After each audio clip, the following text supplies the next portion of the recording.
Chapter 4, Batatakath Delktur, Revisiting Delktu Part 2. May City, the capital of Delktu, had a population of only about 1 million, yet its urban area was vast. Delktunians didn't like multi-family dwellings, perhaps due to some universally shared psychological trauma. Endless lines of two-story buildings stood along the roads that stretched like a giant mesh. There was no city center. It was the same scenery at any given point. There were government offices, given that it was the capital, but they were to be found not in one area, but sprinkled all over the map. Not only that, but even the government buildings were only 2 stories tall, albeit bigger than most general residences. Jin's self-driving hovercar stopped in front of a certain house. The second he stepped out, the distinctive aroma of Delktu cuisine hit his nostrils. "Hey, Lin Jint," shouted Durin, rushing out to meet him. "Long time no see," said Jint, raising a hand in greeting. "Never thought I'd ever see you with your feet on the surface again," said Durin, slapping him on the shoulder before peering behind him. "Where are your vassals? You're the one who told me not to go overboard." "Yeah, but I don't remember telling you to come by yourself either. You may want to brace yourself, 'cause I told my mom a bunch of guests were coming, so she prepared heaps." "Yeesh, my bad. Don't even worry, man. Her cooking can feed an army, and the more she makes, the better it is. And I'll be calling over some old pals to join us later. There are buddies from the West Bukik Minchu team." Durin's eyes took on a serious sheen. "Some of the gang want to apologize to you for how they treated you." "There's nothing to apologize for, really," said Jint, shaking his head. "I appreciate the sentiment, though. I want to see the gang, too." "Sweet. But first, we gotta talk business, the two of us." "Yeah, let's get the boring business stuff over with first. Not least cause, well, you know how it is. Once everybody's here, talking business will get downright impossible. And I take it there'll be alcohol, which won't exactly help." "You crazy? Of course there'll be alcohol. You remember Murno Dissel? Our old shortstop pitcher. Back when you were around, he used to be our cute little short pint, but now he's got quite the frame, and he's a bottomless pit for booze. Once I let him stay over for 3 days, and the crime prevention police came a-knocking for him. He'd bought so much hooch they suspected him of running an unlicensed bar." "That's something else." "Oh, right, business before pleasure. Forgot." Durin led Jint by the shoulder to the threshold. "Come on, let's go inside. Sorry it ain't a mansion fit for a noble, but it'll have to do." After briefly greeting Durin's mother, Jint settled into the drawing room, where 4 lounge chairs were situated in the Delktunian style. Jint was seated in one of them. "What are you putting on airs for?" said Durin, who was sprawled on his chair, eyes reproving. "This is Delktu. Do as we do. You can play at being an of noble if you like, but I don't know the etiquette for an of noble. All I know is how to receive a friend, the Delktu way." "If you're sure it's all right," Jint smiled and lay himself down. Delktunians only ever sat up straight on a lounge chair when there were more people than seats. "So, are you serious about hiring me?" "Hire, sure, but at the end of the day I'd just like you to help me out." "Is the pay worth the effort?" 100%. "Then I'll hear you out. You asked where my servants are earlier." "Right. Should I not have asked?" "No, that's not it. It's just, I don't have any. I know that. I've got eyes, you know. Unless you created invisible people with genetic modification. I think that would be beyond us. Not to mention pointless." "Oh," said Durin with a perverted smile. "I can think of a use or two. In any case, what I'm trying to tell you is that I haven't brought any vassals with me. As in, to this land world or to the Vorlash Count Dom as a whole. I do have some vassals to my name, but only a few. Right now they're recruiting at the Imperial capital, so I'll be gaining a few more soon. For the time being, we mainly need engineers. As for administrative vassals, I haven't got a single one, strictly speaking." "I figured as much." "You knew?" said Jint, blinking. "Well, to be honest, the possibility just crossed my mind." "Why'd you hide it, though?" "I never hid it. I was going to tell you, but you changed the subject," Jint pointed out. "Plus, I just thought there was no need to go into it beforehand, since we were going to be meeting in private anyway. So in other words, all you've got for vassals right now is engineers." "Yep. That's funny. When I think vassals, I think number crunchers and negotiators who go over all the fiddly little things. Well, I want you assisting me with the paper pushing or maybe external affairs. Something like that. Long story short, you're telling me to become your one and only vassal, huh? Nah, man, I'm thinking about how to assemble more. Actually, that's another area I want you to help me out with. Wait a sec. You're forgetting something important, said Durin. I don't speak Baranu. Unlike you, I never did any language addition. Oh, that's not a big deal. You can just use a translation device in the short term. And if you cram for a month or so, you can speak on my level, Jint assured him. Stemming from the Empire's tradition of taking in landworlders as NCCs or servant vassals, Barani language education methods had reached an extremely high level of sophistication. You say that, but ain't Barani way harder than Rickparl? You know Rickparl? Said Jint, surprised. Then he remembered that the planet had been under UH control until quite recently. Probably should have guessed, huh? I know it, but that doesn't mean I can speak it. They told us we were in an interim grace period or whatever, so we were allowed to speak Delctunian until the last person who couldn't speak Rickparl kicked the bucket. So I didn't go crazy mastering the language. I dipped my toe and tried speaking a little, but it was bad. It's just not my forte. To me, anybody who can speak 2 or 3 languages is practically a sorcerer. Can you blame me? We don't learn those languages in school. Really? What, you didn't know? We figure one language, our own, is more than enough. The weirdos who want to learn a different language go to specialized schools. Like the OV school you went to. I see. But I'm telling you, it's easy. You've just gotta give it a shot. I'm sure that's how it looks to you.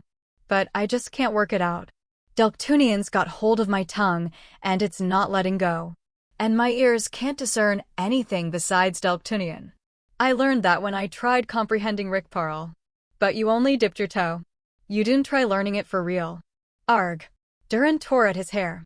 You could stand to let me flex a little. I've never seen you do anything but. That right? Well, take a good look, because I'm about to lose face for you. I did try learning it for real. I didn't actually just dip a toe. I mean, who wants to be a second-class citizen? Second-class citizen? What's that? They don't teach kids enough school? In the UH, there's star system citizens and UH citizens.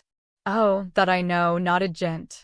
The star pilots of the star forces were briefed on the enemy's political systems.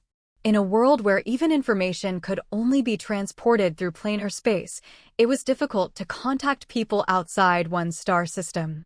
In vast nations like the OV Empire and the United Humankind, a simple letter exchange could often take months. Consequently, residents of the same superstate but of different star systems seldom felt a sense of unity.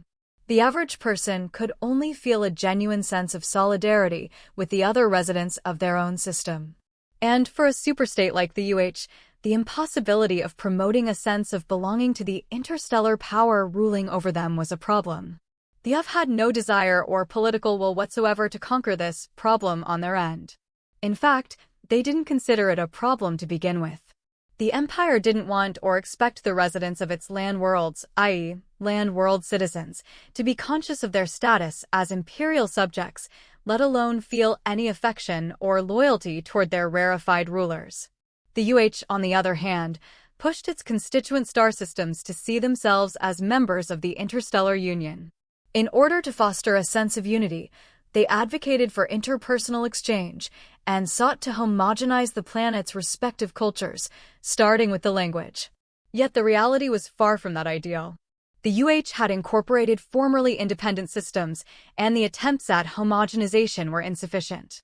Furthermore, even though travel to other star systems was encouraged, ordinary people could only manage interstellar travel once in a lifetime, if that, thanks to cost and time restraints. As such, even in the UH, the vast majority of people couldn't regard the politics of the superstate as their concern. That was why the UH restricted citizens' qualifications to participate in politics. Only UH citizens were granted the right to vote and run for office, among various other privileges. Star system citizens could only participate in star system politics. Given all that, it made sense that Durin viewed star system citizens as second-class citizens. Jint didn't know the exact requirements for becoming a UH citizen, but speaking Rickparl had to be a minimum requirement. For argument's sake, let's assume I didn't put in enough effort. Right, Jint concurred ardently. Even if I did put in the effort and learned Baranu, what would I get out of it? The credentials to work for you? Compared to the perks of being a UH citizen, that's a hard sell. I mean, you get to work for me, yeah. But also, don't you want to see the world outside Delk2 at least once in your life? Sure, a little. But I think there's a bunch of places of interest in Delk2 I haven't seen yet. K. Duran. You really don't feel like working alongside me, huh?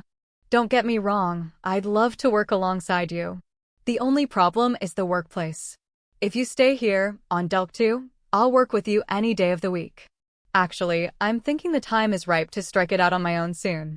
I plan to leave my uncle's company before long. And I'd be ecstatic if you could be my business associate. Hold your horses, my friend. I don't even know what you're doing or what you're planning to do once you're on your own.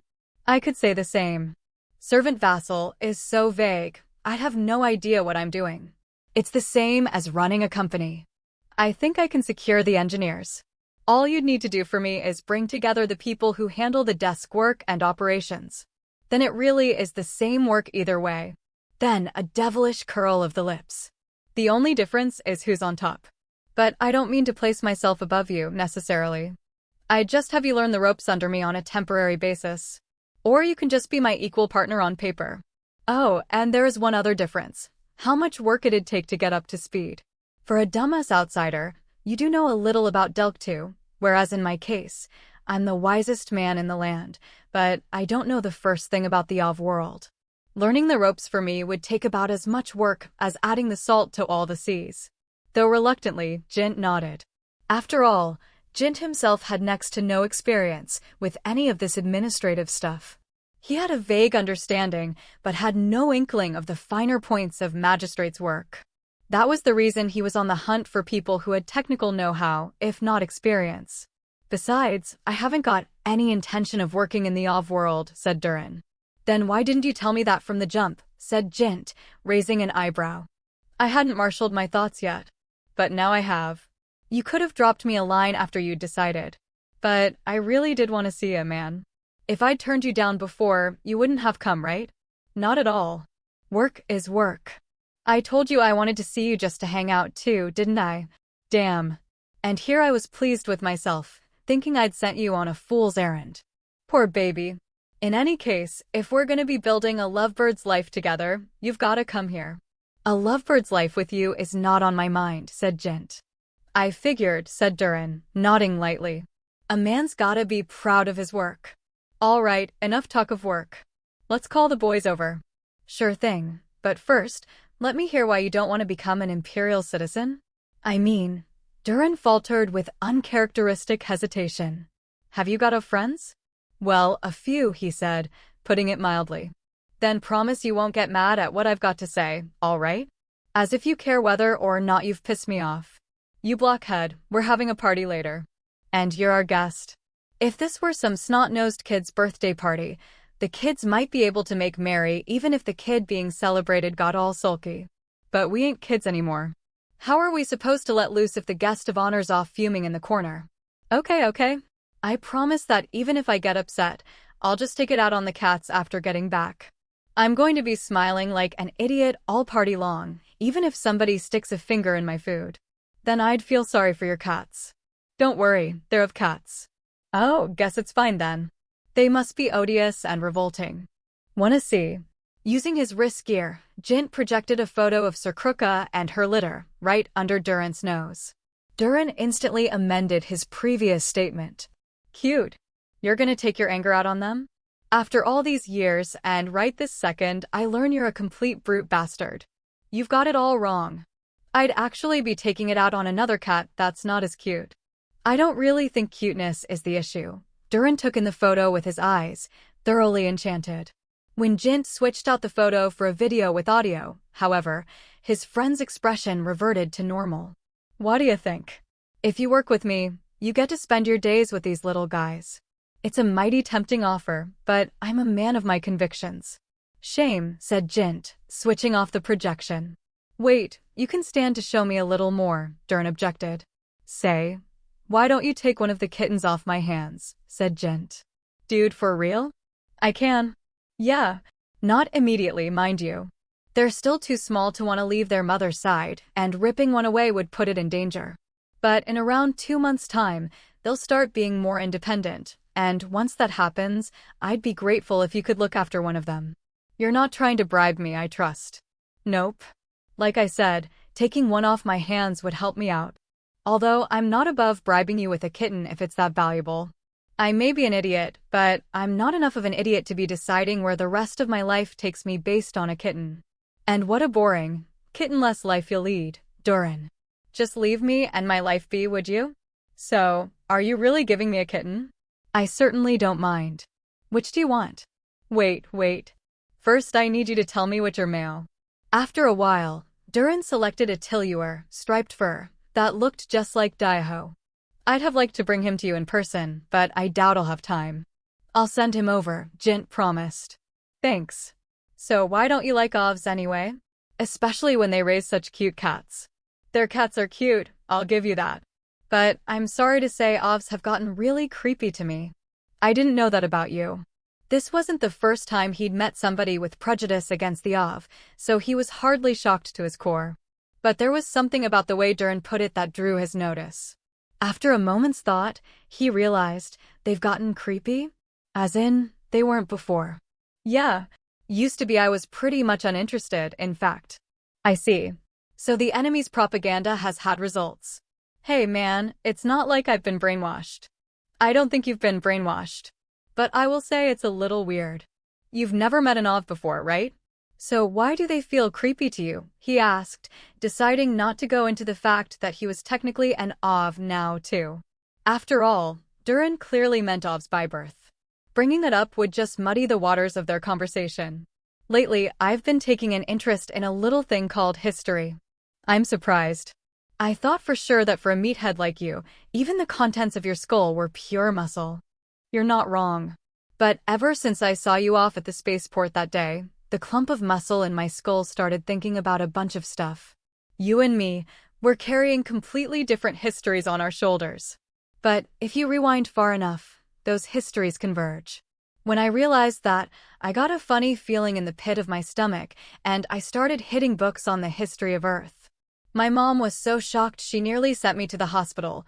I hate hospital beds, so I kept saying no. But who cares about that? The point is, the more I learned, the stranger it all seemed. Then your enemies came along. They were a depressing lot, and they claimed to be our dear friends even though they came without an invitation, but they did do one good thing for me. They cleared up something that had been gnawing at me. And it's not like I asked them about it, they told us. What was gnawing at you? The fact that the Ov are so damned friendly with each other. Duh. They're of the same race. People can be of the same race and still hate each other. Hell, sometimes people in the same family hate each other. My father got killed by his own brother.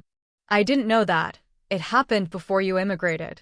Everybody who's known me for longer knows, but they don't talk about it out of consideration. So the oldest brother killed the second oldest, and the third oldest, my uncle, is working me, the son of the one who got killed, like a horse. Obviously, I despise my piece of shit uncle for killing my dad. A life sentence is way too good for him. I'd love to rip him to pieces with my bare hands. I hate my murderer uncle with every fiber of my being. But that's not the point. We're talking about the Ov. It's not that rare for an Ov to hate a blood relative, either, you know. Really? But then, where are the civil wars? The feuds in the imperial court? The only revolts that ever happen in the empire are the ones landers stoke from time to time. Ov history is so dull. It's like dinner without the spice. I guess you've got a point, said Jint, as conversation filler. Listen, my dad lost his life over who would take over the tiny-ass company. The company whose only saving grace is that it's got a long history. But there are people out there who'd kill the little brother they grew up with just to get their hands on a company like that. Then you've got an entire empire. If you look through history, it's full of the kind of gruesome stories that are my cup of tea.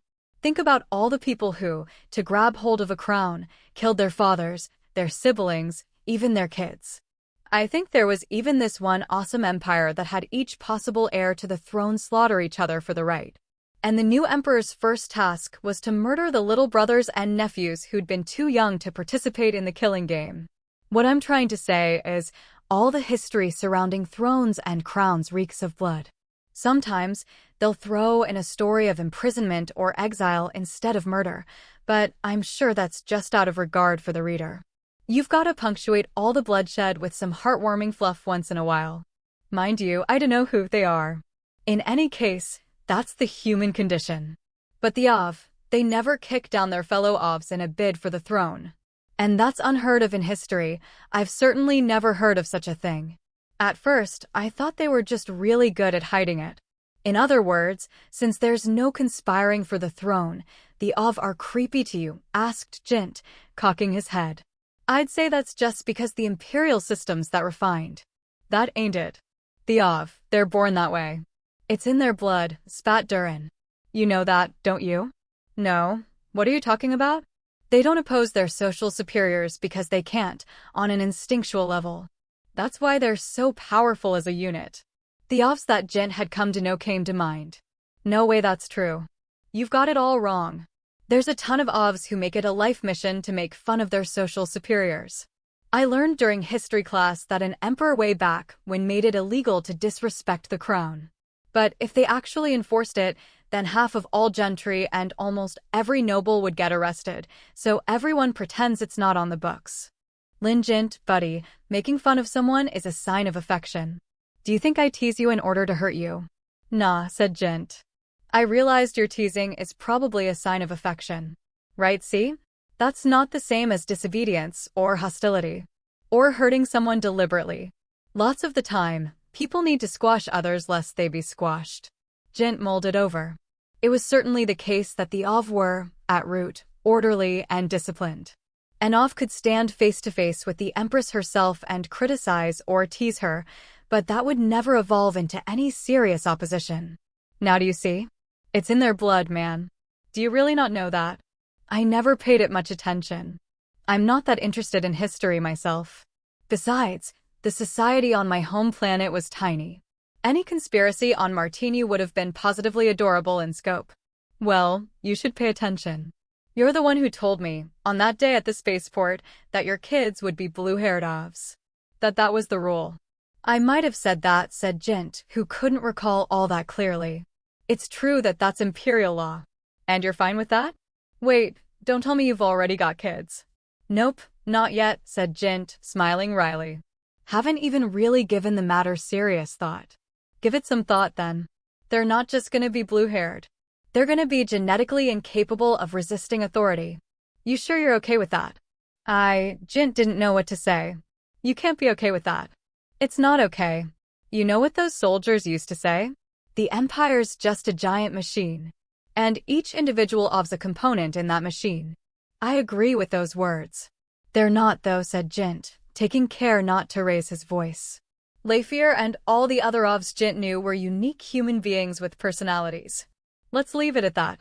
Otherwise we'll never stop, said Durin, an earnest look in his eyes. I don't intend to convince you here and now. There are some who misunderstand my way of talking things out as pushy, but they're all blind as bats. In reality, I hate pushiness. I'm just asking you to think about it.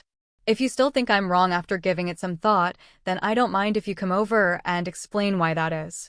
Maybe watching those kittens got me a little excited. But if you realize that you're the one who's wrong, then don't forget that I, K. Durin, always have a place for you here. I'm grateful for that, said Jint, from the bottom of his heart. But, good. You should be grateful. You should stay for a whole week, too. You can't put on a game of Minchu in the Ov world. Let's have ourselves a few amateur matches. If Durin had accepted his request, Jint had intended to stay for a while and recruit more people alongside Durin. After all, the Bokbiruch wouldn't be back for another week. As such, Jint would have liked to take Durin up on his kindness, but... I can't, said Jint, Leifir's face floating to mind as he shook his head. I can't afford to take it that easy. Don't be so vague. How about you stay for 3 days then? All right, might as well meet him halfway, thought Jint. Sure. If it's not a bother. If it's not a bother? If it were, I wouldn't have offered, stupid. I think you've got a bad case of space brain. I just forgot how Delctunians do things, that's all, said Jint. Yeah, and that's what we call space brain. Besides, what's the rush? You got a lady waiting for you up there. Kind of, said Jint. Don't front with me, said Durin disbelievingly. Admit it, you're just bound up by some dumb schedule. You're a fancy schmancy noble and you can't even make your own plans? What was the point of becoming a noble anyway? In the Empire, the higher up you are, the less freedom you have. And you still want to be one? You're a real dope sometimes. I thought you said we ought to leave the subject at that? Otherwise, we'll never stop. Come on, man, are you really that dense? I swear, you're so dense you can't tell the difference between a dog and a hog. I meant we were leaving this serious discussion at that. What I'm engaging in right now is yet another sign of affection. That was a sign of affection, said Jint, feigning surprise. You've lost your touch, K. Durin. Dope? That was so tame, it was barely mosquito bite level. I pulled my punches on purpose, on account of your space brain. Tisk, tisk, you ought to express some gratitude for my thoughtfulness. Now then, I'm gonna call the boys. Wait here, will ya? While Durin got out his own mobile computer to contact the others, Jint turned his back and gripped the memchip in his hand tightly. All this time, Jint had operated under the impression that he could no longer live as Jint Lin or Lin Jint. And now that he knew that wasn't true, he realized he wasn't the least bit shaken by that revelation. He'd already resolved to live as Lin Sion Roke Dry or Hater Jint. Lafier felt the flow of charged particles on the left half of her body as she spurred the ship on. She accelerated even more, wondering what would happen. Her back sank into her seat, and, fingers pinned, she found she couldn't control the ship very well. This was the limit. She let up on the acceleration, though she kept flying at a pace that would make any lander lose consciousness. She violently changed course, hull screeching. She was aboard the single-seat interstellar ship owned by the House of Vorlash. Though an old model, it was in good condition, with both power capacity and responsiveness unchanged since the time of manufacture. At first, she felt a slight bit out of place, since it was her first time piloting the ship, but that discomfort had dissipated in a matter of minutes. After all, she'd been flying this type of traffic vessel since childhood. Now it fit her body like an extension of herself. When Anov closed her eyes and switched to Frokros Slona, beyond ship's spatiosensory perception, a ship was like a piece of clothing. Granted, compared to an assault ship, this ship felt lacking. Piloting an assault ship was akin to moving in a set of steel armor. Each maneuver was accompanied by a weighty reaction. This ship, on the other hand, was a gauze jumpsuit. One could drive it without feeling much of any pushback. And most saliently of all, there was none of the tension that came with having the lives of 20 people in her hands. No tension didn't mean no fun, of course. She was enjoying this cruise, frolicking through space as though she were a tot once more. She set Delk-2 as her destination and pushed to maximum thrust. Immediately, her body became buried in her seat, and the air was pushed out of her lungs. She suspended the main engines, but her relative speed compared to the planet was still quite high. If she left it as is, she'd end up plummeting right into its atmosphere at an angle perpendicular to the surface. She moved her left hand, the control gauntlet hand, and thus revved the attitude control engines, shifting course and sweeping over Delk-2. The atmosphere up here was so thin as to be non-existent, but still it rebuffed the vessel, which changed course significantly. The joy engendered by the alterations in acceleration coursed through her body, and she was left gasping. In that moment, her body and soul knew that Ovs were born to soar through the heavens. To the Ov, who had broken past their erstwhile status as mere biodroids and constructed a mega-empire, spurring on ships was still a part of life, and she hadn't gotten a chance for a joy ride in quite a while. Having a good time making such rash maneuvers blew away the dregs of stagnation that had piled up in her heart. Again she veered, commencing rapid deceleration. Might as well throw in a tailspin while she was at it, too. At the time she deemed appropriate, she stopped the engines and hitched onto Delk-2's satellite orbit. She relaxed her whole body as she perceived the land world above her with her Frokros. The land world Jint was on. I wonder whether walking on a land world surface is a part of Jin's life. She'd touched down onto a land world only twice in her life, but she just didn't think she'd ever like it. The air smelled. Not unbearably, but once her head started worrying about it, it wouldn't stop. Probably because of the lack of proper purification equipment in the atmosphere's system of circulation. How do you live on such an unregulated world without worrying? It seemed to her that Jint only ever felt anxious when he was betwixt the stars, no matter whether he was on a ship or in an orbital building. If it was floating through space, it appeared he thought it unreliable. Jint wouldn't ever care to accompany her, even on a little stroll like this. Actually, he couldn't if he wanted to. Genetic landers couldn't withstand such high acceleration. The fit and healthy would endure with their lives intact, but they couldn't be expected to remain conscious, and they'd have to spend some time in a regeneration vat afterward. We really are a different race, she thought, casting her eyes down. It was a pleasant exhaustion that enveloped her after pushing a ship to her absolute limits. The vessel zoomed from Delptu's day half to its night half.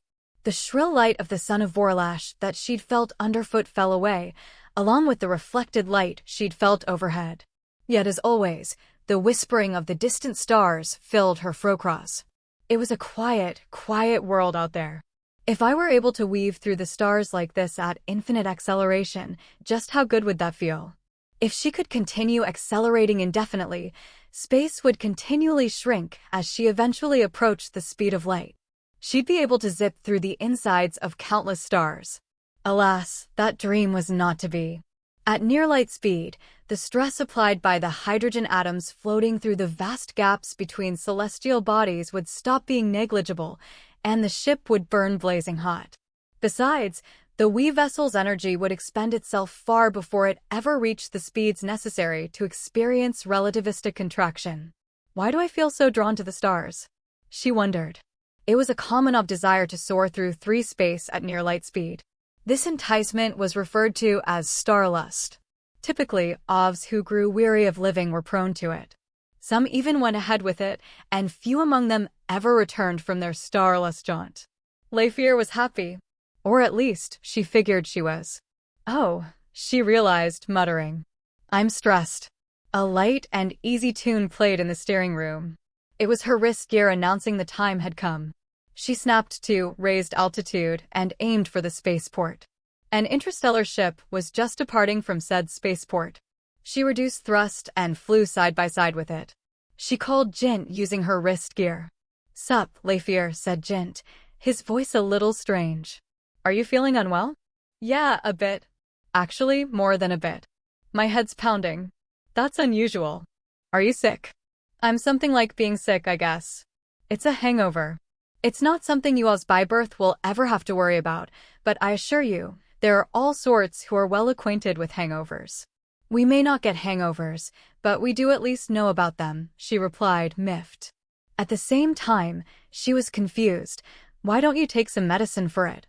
Surely it's not something you have no choice but to let pass? I've heard the sensation is quite off-putting. Oh, totally. It feels terrible. Then why? They're banned here. Sober-uppers. Really? What an odd law. They're under the impression that if they don't ban them, people will just gulp them down without restraint. Plus, they think that people ought to suffer the consequences for what they do to their bodies. Though it's a different story when lives are on the line. Might you be aboard a ship at the moment? She asked, as she perceived a ferry shuttle sailing a mere 10 sadak away with her frocross. According to a prior message, Jint was supposed to be in transit. Yep, I am. That law is a law of the land world, is it not? Yeah, the Land World Administration passed it. Then I don't think you need to pay it any mind anymore. The laws of a Land World Administration don't extend to ship interiors. Or do they? They don't, but I used to be a Delptunian too. So I end up in a weird headspace where I feel like punishing myself. I see. Are you suffering a great deal? You have no idea.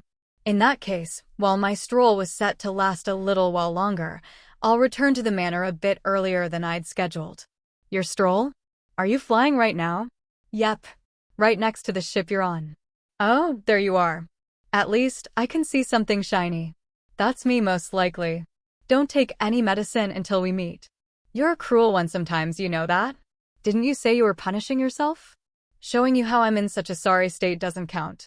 Don't say that. You know, you're so— Wait, something's up. Jin's voice took a serious tinge.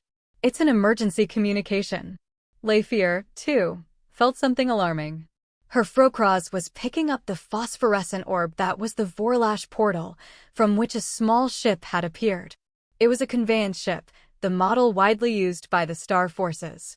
One was supposed to be loaded aboard the Bokbaruch, but it was difficult to distinguish between individual conveyance ships using just her Frocross, given that they were mass-produced. Leifier, said Jint, his voice normal. He'd taken the medicine. Is there some kind of problem? Looks like it. The Bokbaruch came under attack. Oh, Leifier screwed her eyes shut and steeped her whole self into the murmurs of the stars. Suddenly, she felt as though the languid flow of time was glimmering.